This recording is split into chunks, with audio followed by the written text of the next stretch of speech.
Today, I'm your host, Sarita Sashington, and talking with us today is a fantastic person. I love her because, she's like,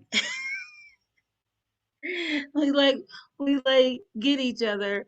And so I'm super excited because I'm a military wife of 23 years. And I am here for all of this conversation today around supporting military families, recognizing mental health issues in service members and veterans. And I couldn't think of a better person to come and share this, to elaborate or to teach us on this topic because it's been 30 years now and I am still learning how to do this. Woo! I'm still learning how to do this, and so I'm super excited to be taught by the best today. So I'm really sure you're going to enjoy. I know you're going to enjoy today's webinar. We will. She has graciously agreed to allow us possibly a little bit of Q&A if she has time. So I'm going to turn it over and let her introduce herself, and then take us right into today's workshop. Shalia. Thank you, Sarita, for that awesome introduction. So, like she said, I will be doing the presentation today. A little bit about me real quick. I served in the military for 22 years. I retired from active Army. I started off National Guard when I was in high school, had to get away from home, so went active. Currently, I'm serving as the Military Veteran Peer Network Peer Service Coordinator. I am certified through Texas Veterans Commission. While I served, I did deploy twice to Afghanistan. Of course, I did a TDY to Korea, so I was away from my family a lot. While I'm doing this webinar, a lot of it's from personal experience of me being in denial about my mental health issues and those that I provide services for. Just to emphasize, the Military Veteran Peer Network is only in the state of Texas, unfortunately. Hopefully other states catch on and branch us out, but currently we reside in all over Texas, and our main goal is to take care of veterans, service members, and their families. So with that being said, I'm going to go ahead and start the presentation because I know everybody probably has a busy day. So this is what we're going to be covering, hopefully in this webinar: depression awareness, addictive behaviors, stress and anxiety, PTSD, and moral injury. Next slide, please. So what exactly is depression? When we're dealing with SMVF populations, the SMVF is service members, veterans, and their family. We have to always be aware of potential triggers or sensitive subjects when we're discussing depression. A lot of times, and again, I'm talking from personal experience, we're in denial. We were raised in the military to suck it up and drive on. So if anything was, if you were dealing with anything, you just put it to the side and you carry it out with the mission. So I'm not going to read the slides to you guys, and so nobody's intelligence. So I'm gonna go ahead and go to the next slide. So depression, major depressive disorder or clinical depression is very common, but it's a serious mood disorder. It causes severe symptoms that affect how you feel, how you think, and how you handle daily activities, such as sleeping, eating, and working. To be diagnosed with depression, of course, you need to see a clinician. You can't just say, I'm depressed. And the symptoms must be present for at least 2 weeks. One of the things I always emphasize is it's common to, have an off day. I just don't feel like doing this. I don't want to get out of bed. I don't want to shower. But if you see that happening for like 2 weeks straight, then you need to get checked out because you might have, you might be clinically depressed.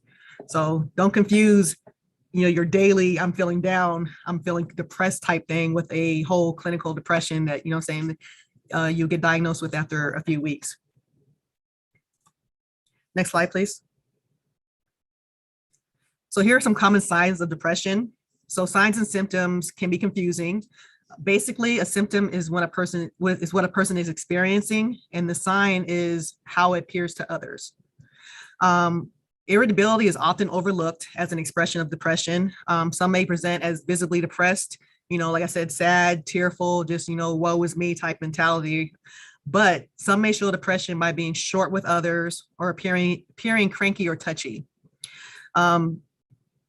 I know when I came back from my deployments, my family kept telling me I changed. And I'm like, I didn't change. Y'all just ain't doing what I asked y'all to do. So I was in complete denial about what I was going through. Next slide, please. So again, here are some symptoms of depression. Like I said, it's normal to struggle with some of these symptoms from time to time. So having these symptoms does not mean someone has a disorder. Those struggling with depression, some but not all, the symptoms might be present.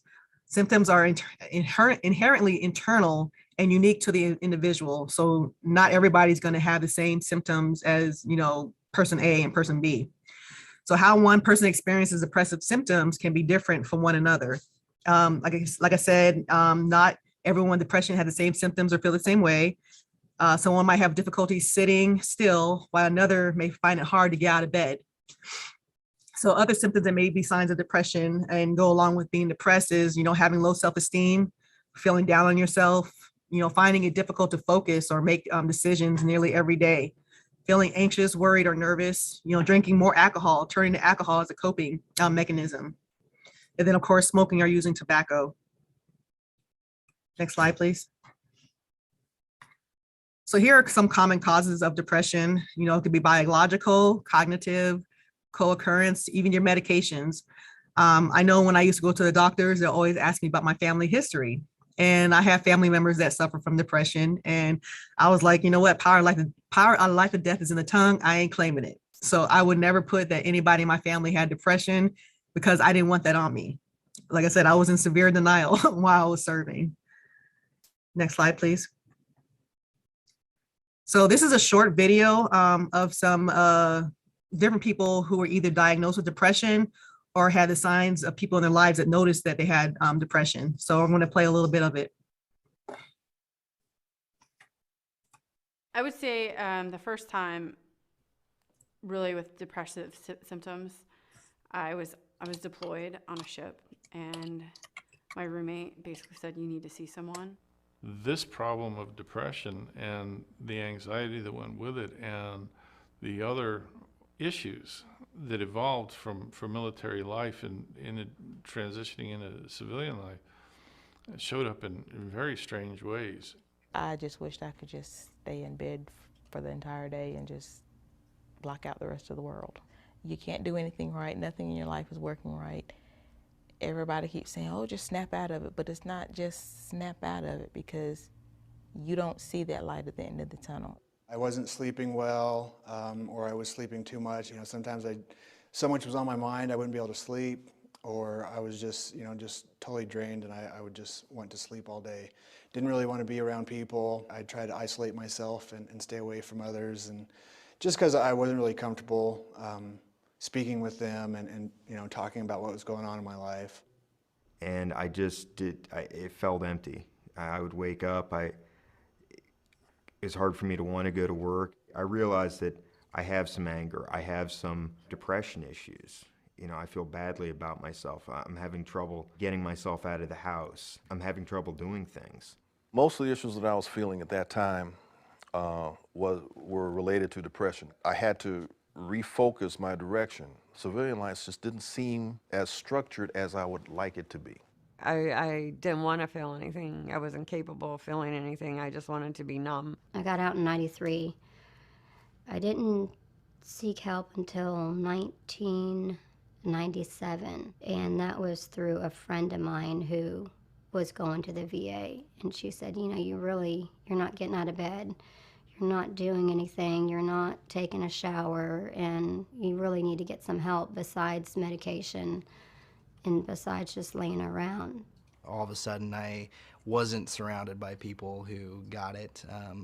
My wife, my kids didn't understand why I was different, and I didn't understand them anymore. So I pulled away when I first got out.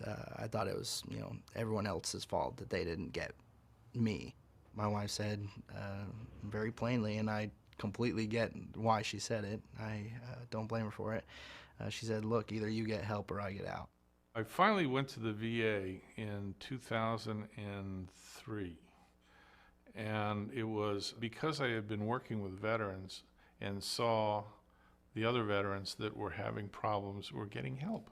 And it was working. VA was working. These veterans that would get into the system and get their health benefits and move on with their lives. I went to the cognitive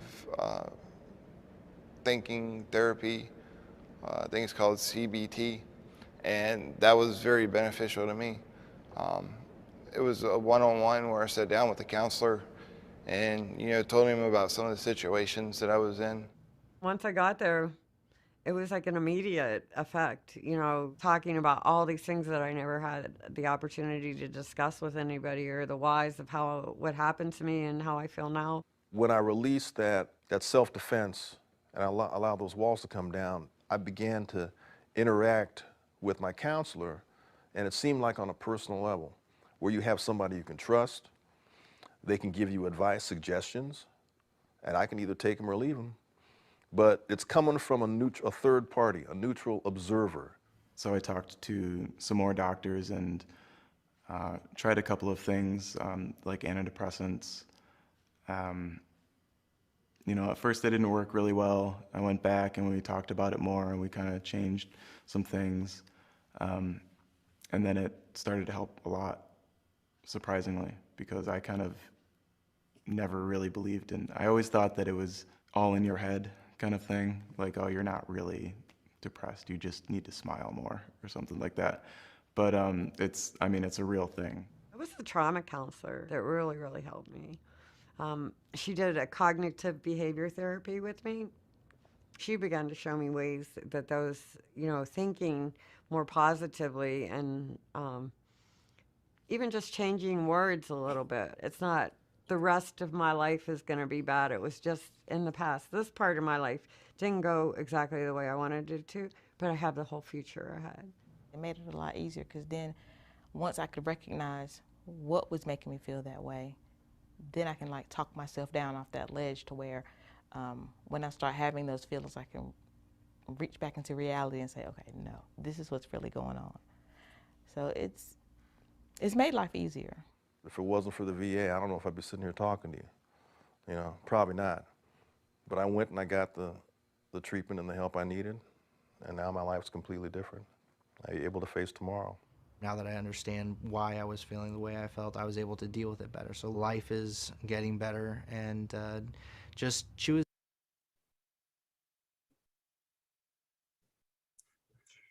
All right, so I just wanted to show you a little bit of that video of service members and veterans coming to terms that, obviously they have a mental illness. Some of the things they covered in the video I can relate to. I retired in 2017. So the whole time I was in the military, I was constantly on the go, staying busy, leadership positions, taking care of soldiers, single parent, taking care of my child. So I had a lot of stuff to focus on. So when I retired, I didn't have any of that. I've never been a civilian, went from being a military brat straight into the military. So I was anxious about becoming a civilian because I had no idea what to expect. I didn't know, how I was going to make sure my son was covered medically or anything like that. Finances, all that stuff was, hitting me. So during my transition period out of the military, I struggled to get out of bed. I only went to my appointments, went straight back home to bed. I don't even know how my son ate. I don't remember cooking during that time frame. I was just, really out of it. And none of my friends understood where I was coming from because they were like, you should be celebrating, you're retiring, you did all this time, you're free. But it didn't feel like that. I started getting more angry, yelling more, taking it out on my child. And it got to the point where I was like, I need to get help. So I went to the VA, the Veterans Administration, and pretty much told them what I was going through. I started seeing a therapist. I think every 2 weeks, I got put on medication. I was diagnosed with unspecified anxiety disorder. So all the trauma and everything that I had experienced in the military, because I was idle, all that came to the forefront. And I was trying to process, everything that had happened to me. And I'm like, okay, did this really happen or am I tripping? Whatever. So trying to figure all that out with my therapist really helped me to come to terms with, what I was going through as far as my mental illness. Put it on the slide. Can I ask a question? Yes. Shelia, I'm sorry.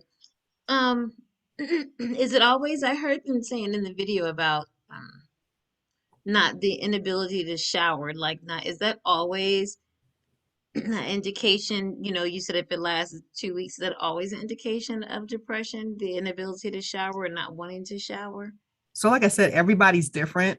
I know it's very, very common where you just don't want to do your daily stuff that comes easy, like Mm-hmm. showering. You just don't want to do nothing. You just feel like blah, you just feel still. You don't you like, especially when you're getting ready to retire. Some people feel like, okay, I have no purpose. So what's the point of me getting up and doing anything? Because I have nowhere to go. In the military, we have routine. You got PT, then you go to work for how many hours, then you're off for the day. So when you become a civilian, all of a sudden, all that's gone, especially if you don't have like a job lined up right away or anything. So I know the people around me, most of them experience the same thing where when they retire, they just couldn't do nothing. They were just like, what's next? And you also lose that brotherhood or that sisterhood, which I Yeah, think is huge, very right? Because huge. you guys Yes. are like that's my brother in arms, that's my sister in arms, and then that's gone too. I remember, Exactly. yeah. Especially those that don't stay around a military installation, they will feel isolated because they don't have that camaraderie that they used to have. One of the reasons why I stayed here next to Bliss. So I'm surrounded by the military still, and I work with the military, and I have a lot of, battles that I can lean on when I need something. Yeah, I remember that when my husband came home from Iraq after doing a year and a half, and he totally replaced us, like, his family. We were just like, we were all excited, like, yay, he's coming home. And then he's like, I don't want y'all. But we weren't close to a military base. It was like 2 hours from us.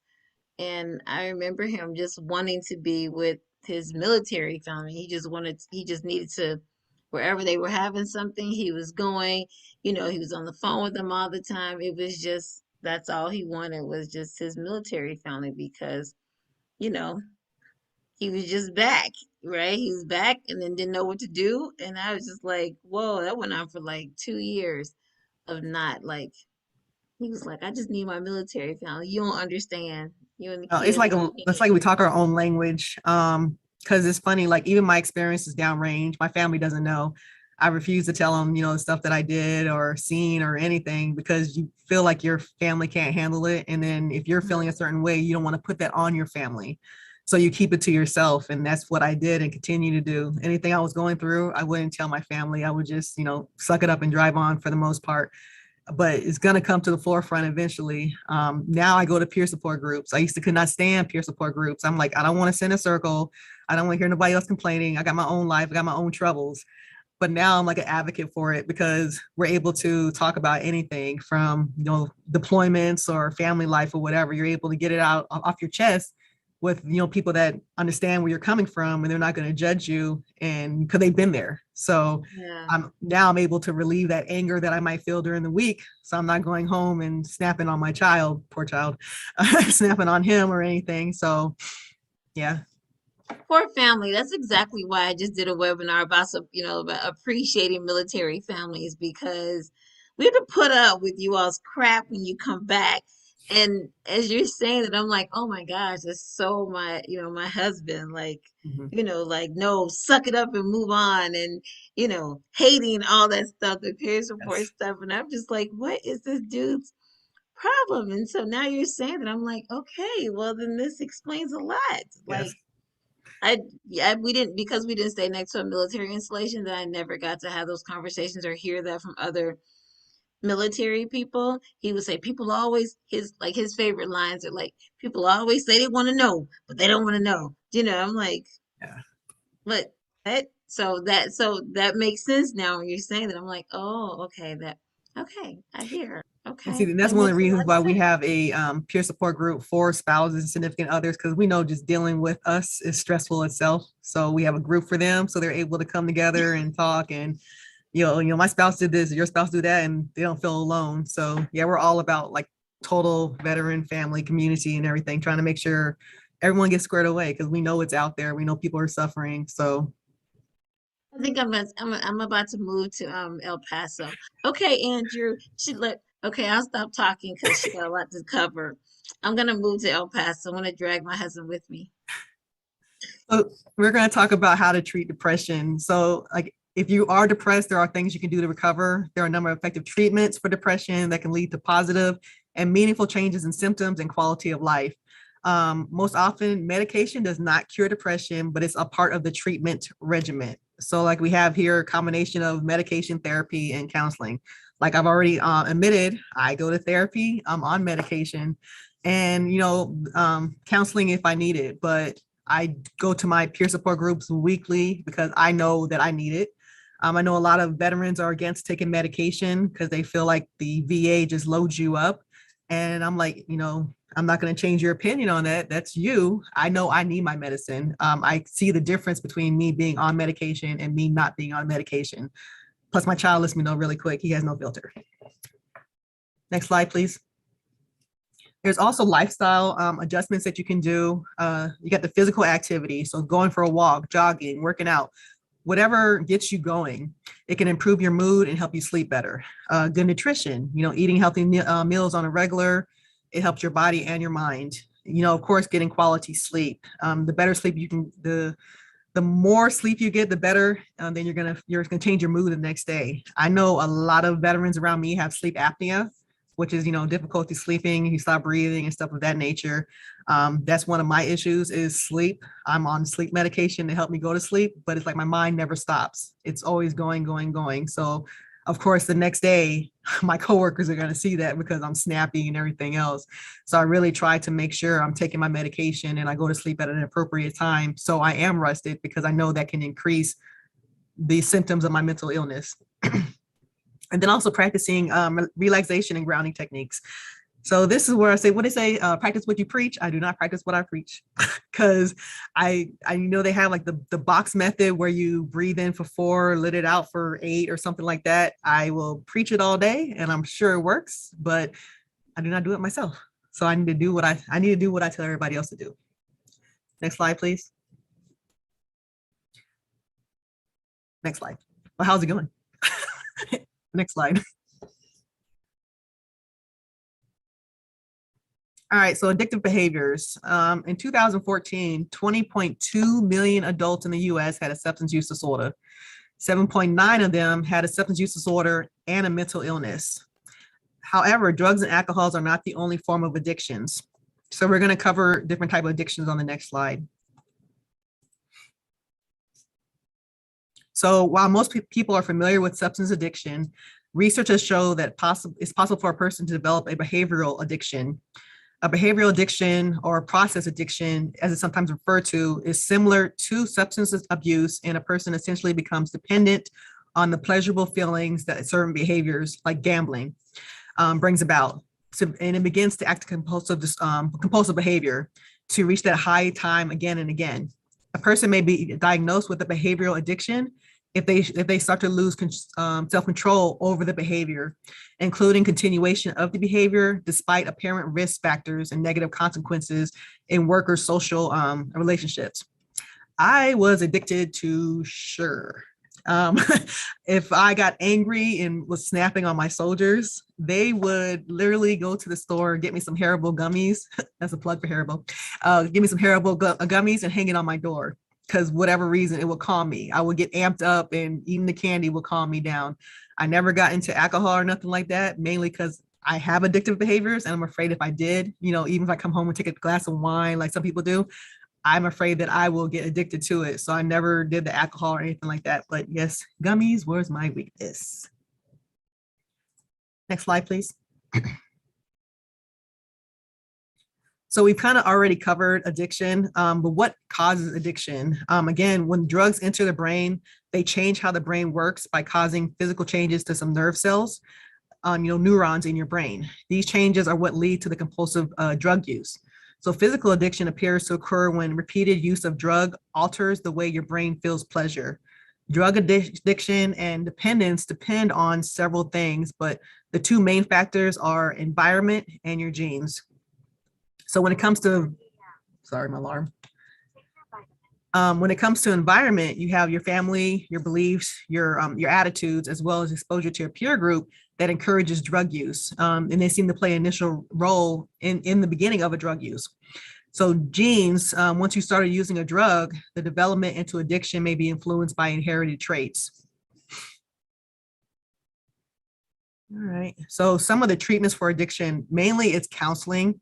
You can involve an individual, do family sessions with a psychologist, psychiatrist, or an addiction counselor that focus on behavioral therapies to develop ways to cope with the drug cravings, to avoid the drugs, to prevent and deal with relapse. And then you got self-help groups, like AA or, peer support groups, whatever is needed at that time. And what they do is teach that the addiction is chronic disorder with a danger of relapse, and ongoing maintenance treatment is necessary to prevent a relapse. So like in our peer support group, we have a couple guys that's been sober for 8+ years, and they use our group to keep them sober, so they don't have that need to run and get alcohol because they're going through something, because they're able to get out whatever they're going through at group. Next slide, please. So signs of addiction. So physical signs of addiction can manifest as a side effect of use during an overdose or as a result of withdrawal.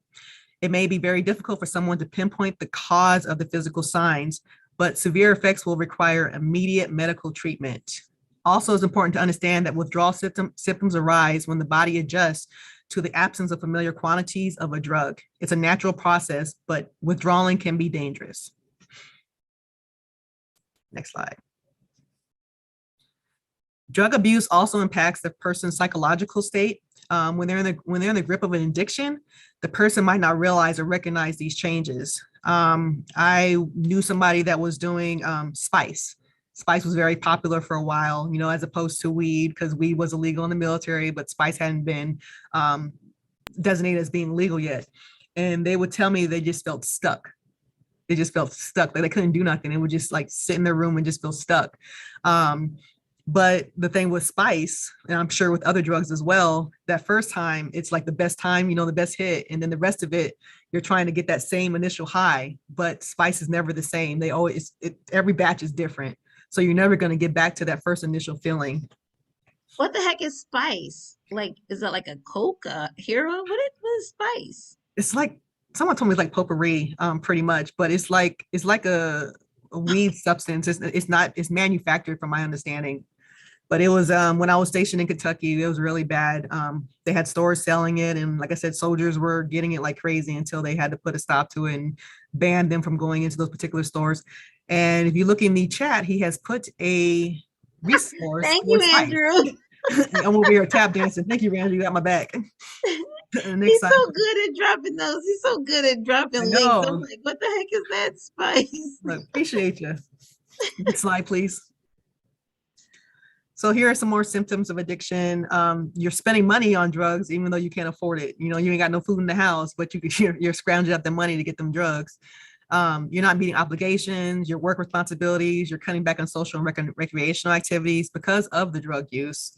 And then spending a good deal of time getting the drug, you're failing your attempts to stop using. So all those, are symptoms of drug use. Next slide, please. Shelia, Yes. I'm so glad that you had internet or social media as an addiction, because man, that's real. Like, that's real. People wake up, go to sleep throughout the day, when they're with people, just Yep. it's like, my God, I'm right here. Like, we're right here in the same room. Like, we're at dinner. Can we put the phones down? Wake up in the morning, go to sleep. Like, goodness gracious. Thank you for having that there. Go Yes, ahead. you become dependent on it, don't even realize it. So Yeah. here are some common coping statements. When a person is struggling with addiction, they might deny that anything is wrong. Instead of admitting that he needs help or they need help with their addiction, they make excuses in order to cover up the addiction-related problems in their life. And additionally, your friends and family may also try to hide the addictions with the excuses. They may drink or take drugs as a way to cope with bad memories or traumatic experiences from their time in the military or other difficult feelings. So yeah, I used a lot of these. And just, yeah, I was, like I said, I was in denial big time, but I'm on the steps to recovery now. Next slide. So this is the reality of use. Although it may seem like drinking or using drugs help you cope, within the short run, it actually can make your problems worse. And you would think that's common sense, but when you're doing the drugs and everything, you're not thinking. You're just thinking about getting that feeling that you had the first time you did whatever, or like I said in the previous slide, blocking that trauma that you experienced, or those bad memories. You're just trying to get away from it all. So side effects of drug addiction may include the weakened immune system, which increases your risk for illness and infection, heart conditions, which range from abnormal heart rates to heart attacks, collapsed veins, blood vessel infections from injected drugs, nausea and abdominal pain, increased strain on the liver, seizure, stroke, mental confusion, lung disease, and the list goes on. Next slide, please. So what can you do about addiction? So if you believe you're addicted to drugs, look for specific signs. Asking yourself the following questions about your substance use can help you determine if you have a substance use disorder. Is it becoming a concern to you or your loved ones? Do you face negative consequences stemming from your substance use? Are your relationships that are important to you suffering? And are you having trouble completing responsibilities that are required by your job and school? If you answer yes to those questions, then you might have an issue with substance use. So what can you do about the drinking and drug use? Like it states, quitting or cutting back drinking or taking drugs can be hard. But if you do this on your own without any support, it's even harder. So talking to your family and friends could be the first step. And then, finding the support that in your local communities that offer, assistance with substance use disorders and recovering from it. Next slide, please. Yes. Can I say too, I feel like if people, I feel like that people won't consider, because you call it a drug, right? The addiction, and you say it's like your drug of choice.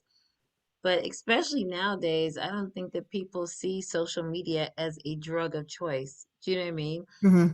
That feels like an instant denial thing for me. Like, no, because that's a drug. It's not it's not a drug. I'm not, but I was looking at those statements like, whoa, like, okay, I've definitely heard a lot of those statements Mm-hmm.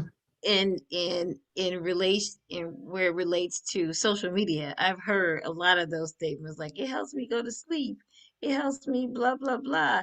This isn't hurting. I'm like, whoa. But when you said drugs, I was like, people who are addicted to social media won't consider that, or don't, or do they usually? Do they usually consider that a drug? Do you feel like they do? Because I I think. feel like people would be like, Mhm. That's not a drug, it's I mean, not. it's not a drug, but it's still, is it interfering with your daily life? Those 4 questions that we just discussed. Is it affecting your family? Is it affecting your work? Then obviously you have an issue. You have an addiction. So it might not be a drug of choice. I mean, it is your drug of choice in a sense, but it might not be like a illegal substance or, alcohol or whatever, but you still have an addiction. You are displaying addictive behaviors if you answer yes to those questions. Yeah. So you might need help. Yeah. Okay, that's good. I was just thinking about that. Like, I hear those statements a lot. But when you said that, it made me think about that. Like, would they say that they put me Yeah. on drugs? Okay, I'm done. Thank you. Back to the slide, Andrew, please.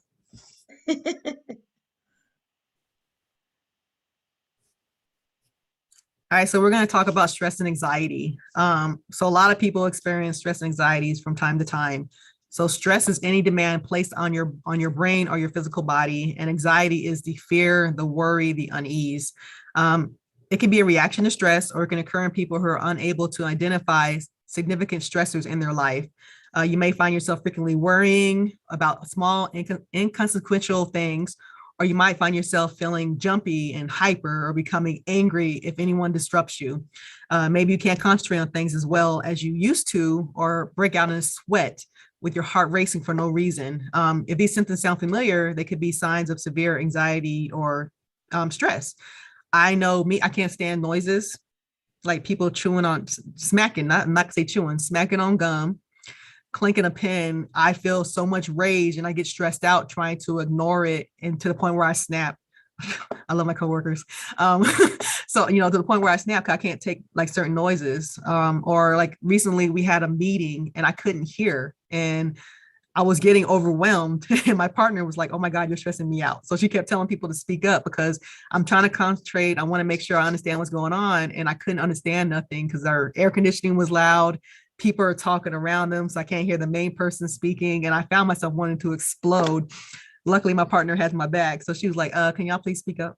So I'm like, thank you. Cause I was like, I guess I made it obvious how aggravated I was becoming. So yeah, but yes, those like stress and anxiety, like I just discussed, it's the fear, the worry, and the demand placed on your brain and physical body. Next slide, please. And if you're talking about who I think you're talking about, yeah, she's a beast in making sure you're okay. Yes, that's who I'm talking about. I don't want to have to fight her after this webinar. So let me chill. Go ahead.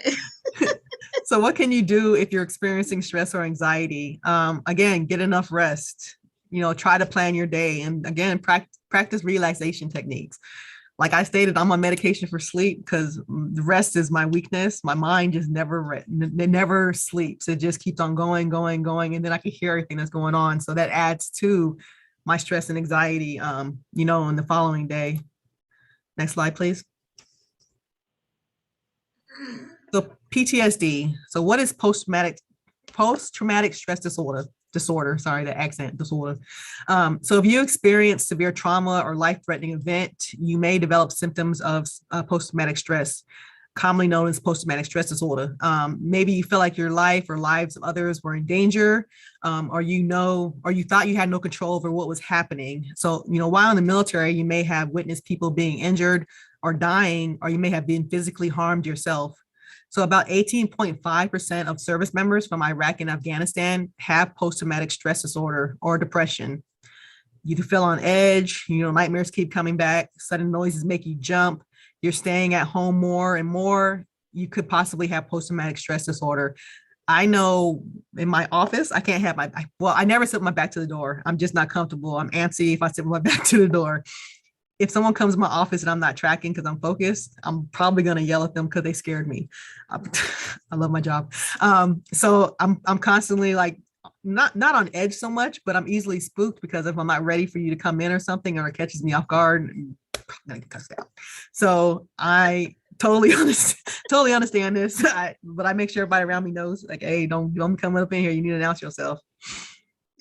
And you don't have to necessarily be a service member or military, obviously, to have PTSD. You could have experienced a car crash, been in a certain situation, and have those same symptoms. Of course, a clinician or the doctor is the one that diagnose you with it. But I just want to make sure I emphasize you don't have to just be a service member or veteran to have PTSD.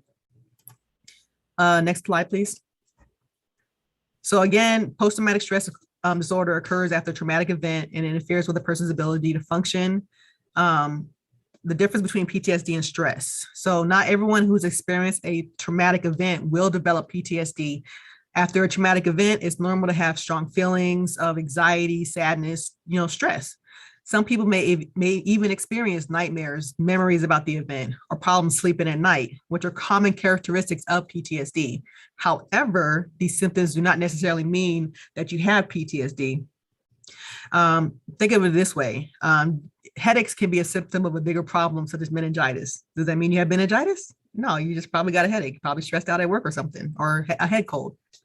So however, having a headache does not necessarily mean, again, you have meningitis. The same is true for PTSD. Many of these symptoms are part of the body's normal response to stress. But having them does not mean, again, that you have PTSD. If you're experiencing symptoms of PTSD, again, it's important to see a doctor that can get you the right diagnosis and the right treatment. Next slide, please. What is, Shelia, what is functional significance? Functional significance? On the previous slide. Let me see where it said that. Go back one, Andrew, please. On this functional significance. What is that?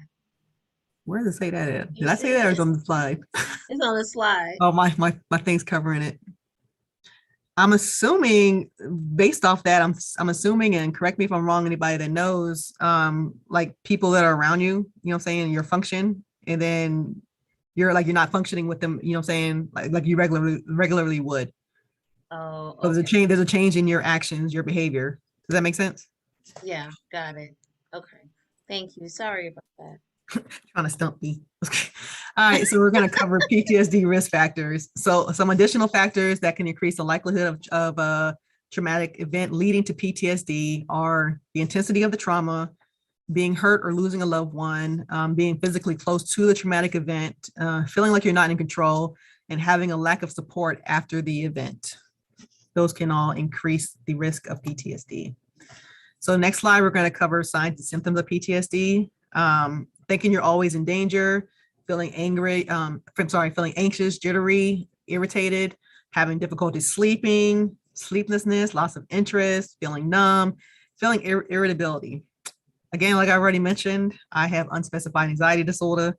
So like my PTSD and everything kind of just got lumped into that diagnosis that the VA gave me. But I pretty much checked the block on most of this. And I'm like, again, while I served, I was in denial. My soldiers kept telling me something wrong with me. And I'm like, no, y'all ain't following orders. That's why y'all getting yelled at.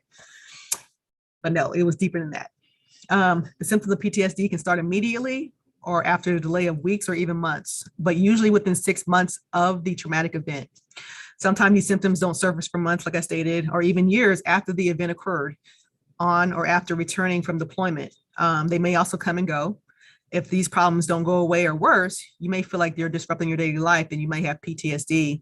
One of the things my partner and I always mention when we're out doing training in the community is, like, especially those of us that have lost people downrange, we might be good. And then maybe that, a week or whatever, we're just feeling like out of it and we don't know why. And then good old Facebook will post a memory of, rest in peace, so-and-so. And it's like, oh, that's why I've been feeling the way I'm feeling, because it's the anniversary of me losing so-and-so. And it happens a lot. And sometimes it catches us off guard because, life goes on, you're doing your thing, working, taking care of family. And then all of a sudden you just feel out of it. It happened to one of my coworkers recently, and he was like, I couldn't think about it. He said, then I remember what we said in our training, and sure enough, Facebook came up with this memory of me losing so-and-so. And I was like, yeah. And I said, it catches you off guard. But if you kind of anticipate it, then you'll know the reason why you're feeling the way you're feeling. Next slide, please. So the debilitating symptoms of PTSD can make living, working, and interacting difficult. In fact, many people struggling with post-traumatic stress disorder can turn to unhealthy coping skills like substance use or self-harm in an attempt to minimize or escape from the emotional distress. If you're experiencing the symptoms for longer than a month, it could be helpful for you to talk to a professional. When you're dealing with nightmares, flashbacks, or negative outlook about yourself and others, again, it can feel like things will never change. So finding a qualified professional to help you make the difference between, bringing back hope through the sharing of your experiences and helping you learn healthy, effective ways of coping, which is why I said I'm an advocate for peer support groups. Even though I was in denial before, I'm not in denial anymore.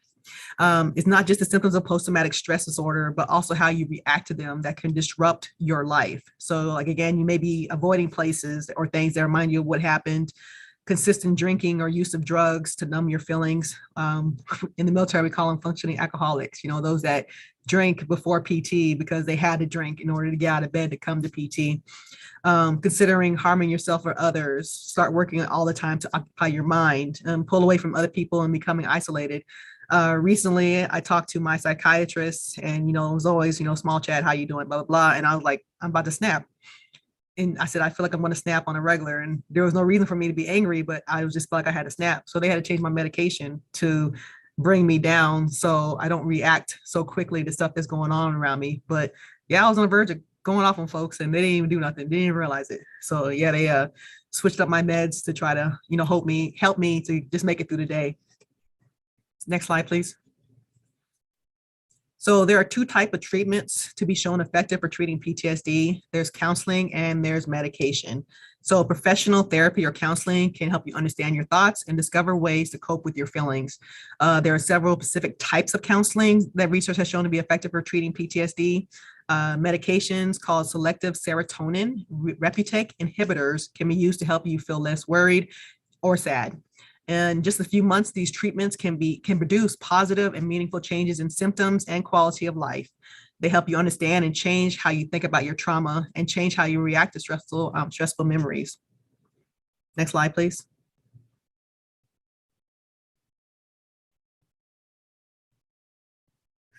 So now the last subject on our goals to cover is moral injury. So what is moral injury? In a traumatic or unusually stressful circumstance, people may perpetrate, fail to prevent, or witness events that contradict deeply held moral beliefs and expectations. It is a distressing psychological and behavioral, social, and sometimes spiritual aftermath of exposure to such events. So it can occur when someone is put in a situation where they behave in a way or witness behaviors that go against their values and moral beliefs. Moral injury is also considered an invisible wound of war, because no one can see this wound as it injures the conscience of the person. Next slide, please.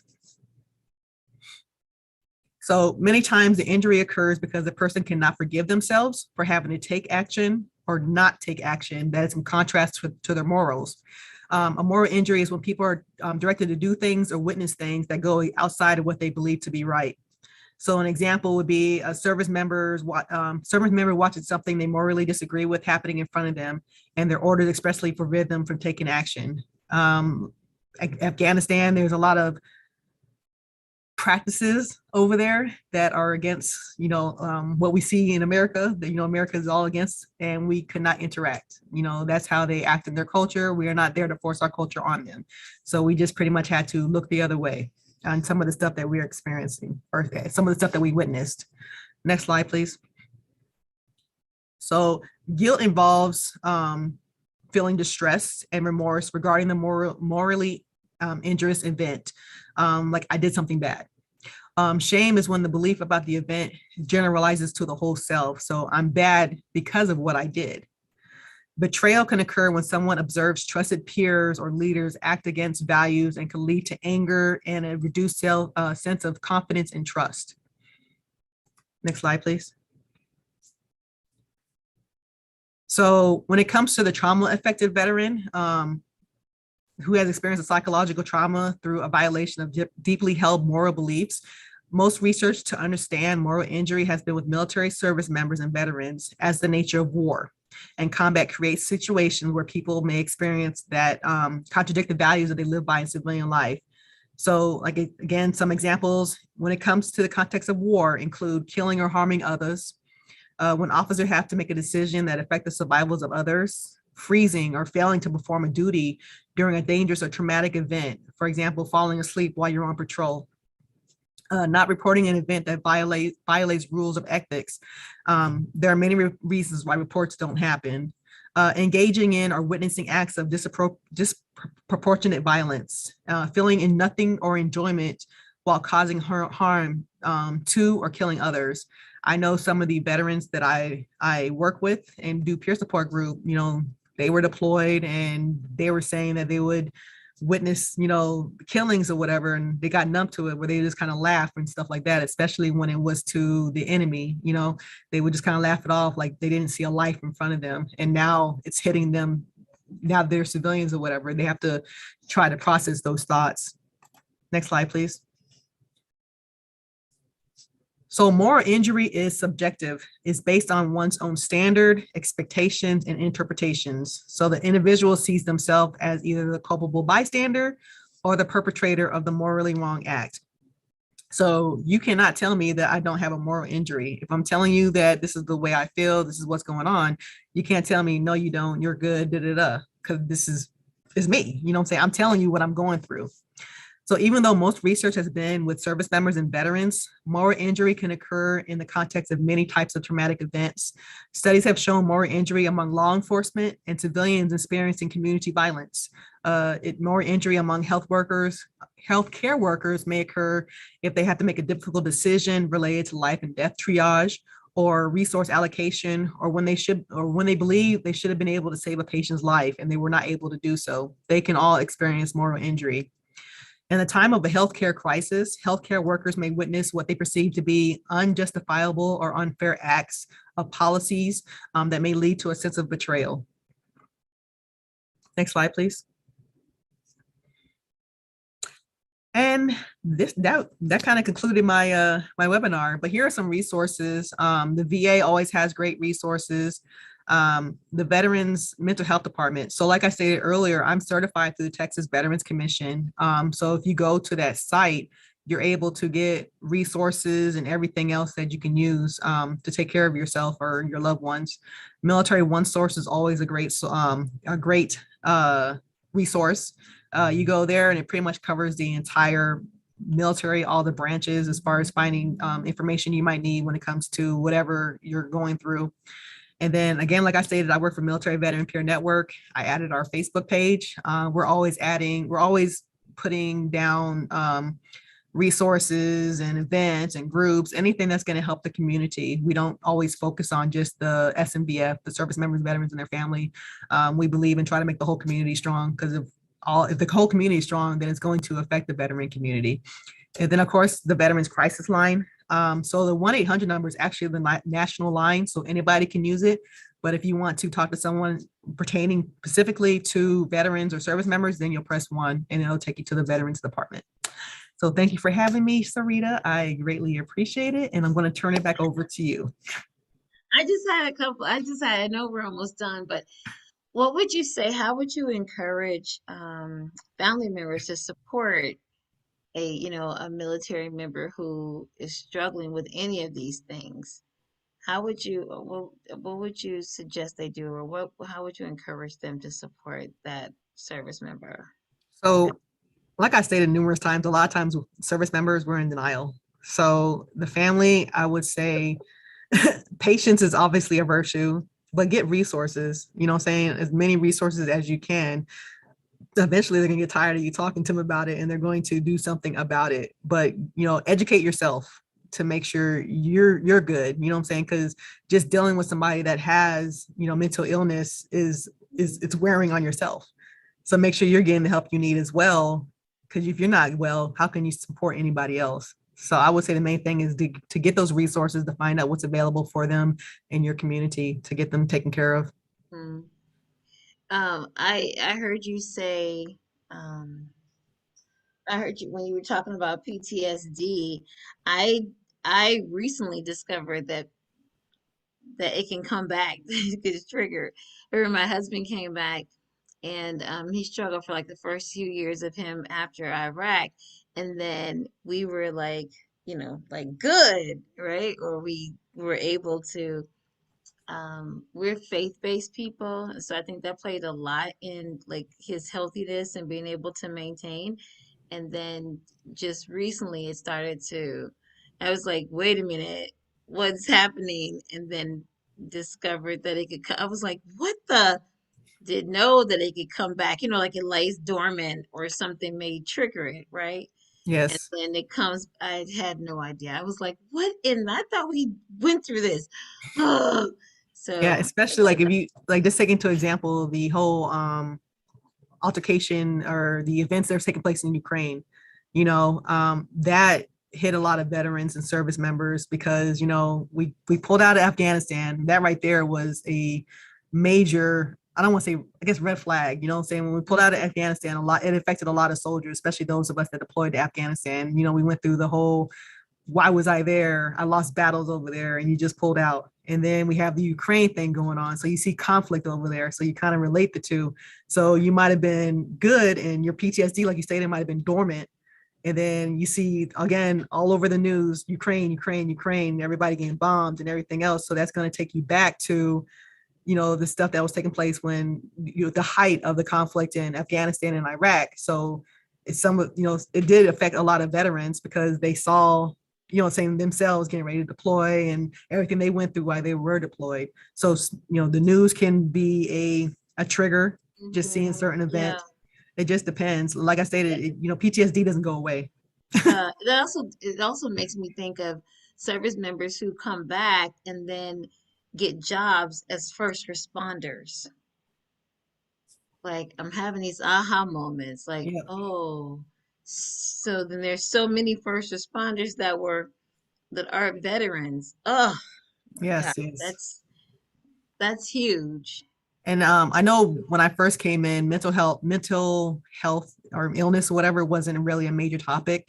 The military is changing drastically, where they are putting more emphasis on, seeking help and not being judged for it. You're not going to be seen Yeah, as weak because you get, you need to yeah. take a knee or whatever. So they really are pushing that.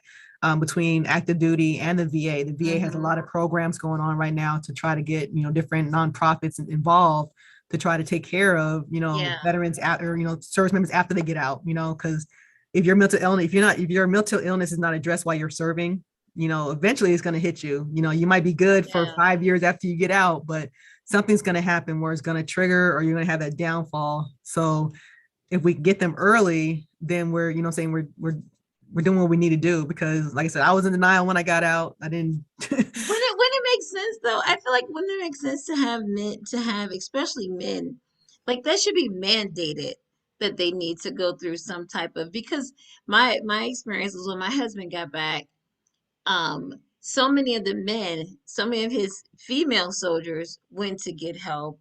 So many of the men were like, I don't need help. I was like, yeah, you sort of need help. And sort of watching my friend, my husband's friends go through. And I was like, yeah, you sort of need, like, it shouldn't be optional. That should be like mandated because you've been taught to be angry for, and you've experienced all this stuff. Then you come home and there's like optional, like, yeah, if we want, we can go. But no, you have like suicide and abuse going up and depression and all that stuff. So I feel like that should be like I mandated. know when I came back from my first deployment, we were mandatory to talk to the MFLAC, which is Military Family Life Counseling, Hmm. something. I don't remember the other C, but we were forced to talk to them. And I was like, I want to go home. And I Yeah, told my soldiers, look, if you ain't got nothing seriously wrong, just go in there, tell them you're good so we can go. And I yeah. had a soldier that went in there and talked for a while, and I was mad. I was me mugging him like, bruh, didn't I tell you if you had something to say, talk last so I can go home? And again, that denial. And when I went in, I was like, I'm fine, I'm good. Knowing I had went through a lot of stuff in my deployment, but I was ready to go home. I didn't want to talk to nobody, suck it up and drive on. I did my mission. I'm ready to go. So now I push it, like, hey, go talk to somebody, do what you gotta do. Don't be like me. Don't serve for 22 years and be like, what? Right. Thanks, Leah. Thank you for that. So Andrew is like blowing up our thing, like it's 101, it's after one. I'm so sorry, guys. Shelia, thank you for sharing this. So valuable. Andrew is putting a poll in the chat. Take a moment for me, guys, and fill out the chat. Apologize for going over. I just want to say that I really appreciate you sharing today. I think this is so valuable and good information. And I, for one, would like a copy of the slides. Somebody else might want the info. And are you willing to share that? Let me know. This will also be on YouTube. This was like great. I needed this. I don't know about anybody else, but I definitely needed this. And I'm thankful for the conversation. So as we do with all of our webinars, as we're wrapping up, go ahead and drop something in the chat that you'd like to amplify this week. Hashtag amplify military mental health. Feel free to drop something in the chat as we continue to close out the session because we are over our time. So drop a positive hashtag in the chat. A Taste of Vitality Cafe is this Friday. The games people play. Join us this Friday, June 24th, as a National Parent Cafe leadership team hosts a Taste of Vitality Cafe. Don't miss it. Scan the QR code. You can register today. Next. Thank you, Joey. Vishon families, if you are looking to spend down your money, you got money that needs to be, spent at the end of the fiscal year, go to the resource page, to our shop page, and spend down. Get your Parent Cafe supplies and all that great stuff and some great gifts on there. Use the QR code, take you straight to that page. Next slide. Staying strong in families staying strong and positive for ourselves and our family. You know that this webinar happens weekly. Monday and Wednesday we cover English. Tuesday and Thursday we cover Spanish, and we are wrapping up for the coming summer, right, Andrew? So it's going to change a little bit. We will not be in session for July, so make sure that you join us next week because that's our last one. We're going to take July off, regroup, get better prepared for you guys, and then come back in August with a few changes. But we'll tell you more about that. Go ahead and hit the QR code and register for next week's events. And then be sure to follow us on YouTube, guys. This and all of our webinars are streamed to YouTube, and you can continue to watch it from there. You can share it with friends and family. I don't know about you guys, but PTSD and these things affect so many people. PTSD, depression, stress, and anxiety affects so many people. Share this and provide some insight and support for some families who need this today. Okay? And is that it, Andrew? Hit the QR code, like our page. We love you guys. Thanks so much for joining us today. And Shelia, thank you so much, boo. Thank you You're for a having rock me. star. I try. Thank you. Talk to you soon.